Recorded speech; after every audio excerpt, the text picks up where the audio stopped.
Yeah, Burger King has the Impossible Burger, which is legit. Love it. I mean, in 2014, I think it was, I took a trip specifically to New York just to try the Impossible Burger when there was only a few places that sold it. A restaurant. The first restaurant was in San Francisco. The second was Momofuku Nishi in Chelsea, and it was glorious and wonderful.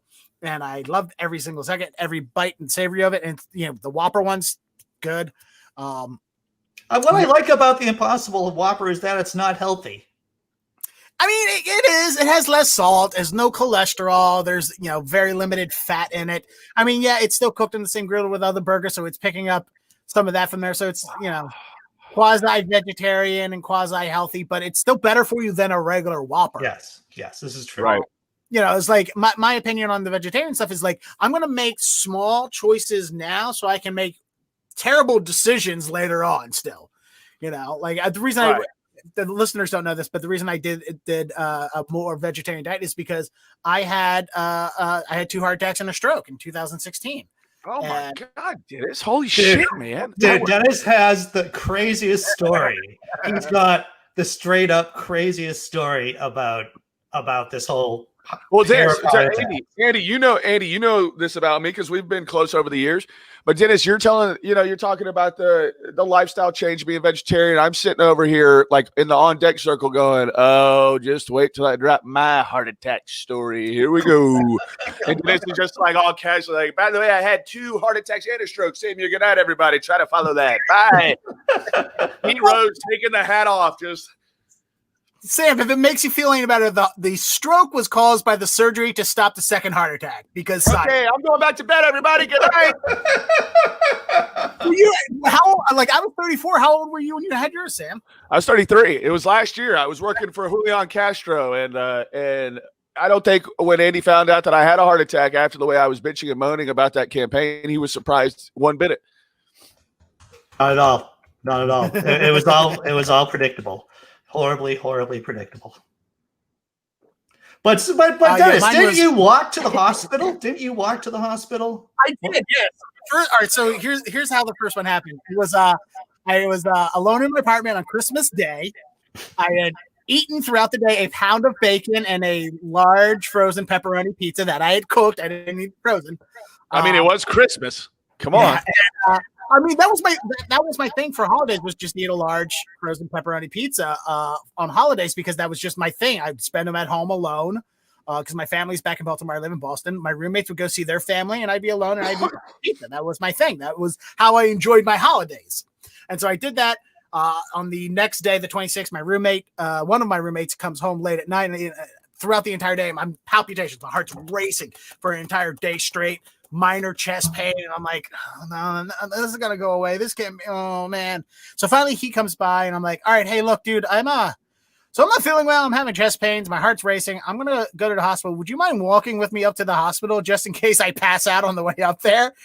You could call 911 because ambulances are expensive, and I live 5 blocks away. So he's like, yeah, all right, sure. And I go, and I would get down there. He waves by at the door and goes back home. And guys, that was pre-COVID time where you could go all the way in with your friend and pretty much into like surgery and hold his hand back then. Well, it was 11 o'clock at night. He was about to fall asleep. That's why that's why I went there. Because like, if he falls asleep, then I can't wake him up to walk me to the hospital, because that would just be rude. So we do that. I get there. They do a bunch of tests and checks, and they're like, you know what? We can't find anything wrong with you. You're only 34. There's no, your chest, you're having chest pains, but they are asymptomatic to a heart thing. We don't think it's a heart attack, but what we're going to recommend is that you go home and call this number, sign up for a stress test, and then we'll follow up with the cardiologist, and they'll deal with it then. So on Monday morning, I called cardiologist, and they put me on a 3-week wait list not to have a stress test, to meet the doctor. Fuck talk about it, and then have a stress. Let's just die already, Dennis. So that was on a Monday. On Wednesday, I'm at the comedy studio here in Harvard Square. I was doing a set. I bombed. I couldn't get up the stairs. Like if you've ever here in Boston, the old Comedy Studio is on the 3rd level of a Chinese restaurant, and I had trouble getting up the stairs because every time I started walking or moving or doing anything exertion, the pain would become so much more intense. So I do my set. I bomb. I go home. I get off I take the bus home. I'm about to walk up, and I'm walking halfway up, and I get to my house, and I'm like, I can't, like, I stopped 3 times on the 3-block walk to my house from the bus stop. So I was like, I can't take this. I call an ambulance. I said, please don't turn. I'm out front. Don't turn on your sirens. Don't want to wake my neighbors.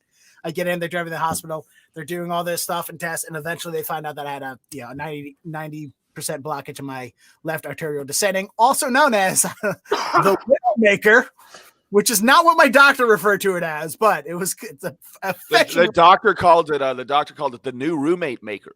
Yeah, right.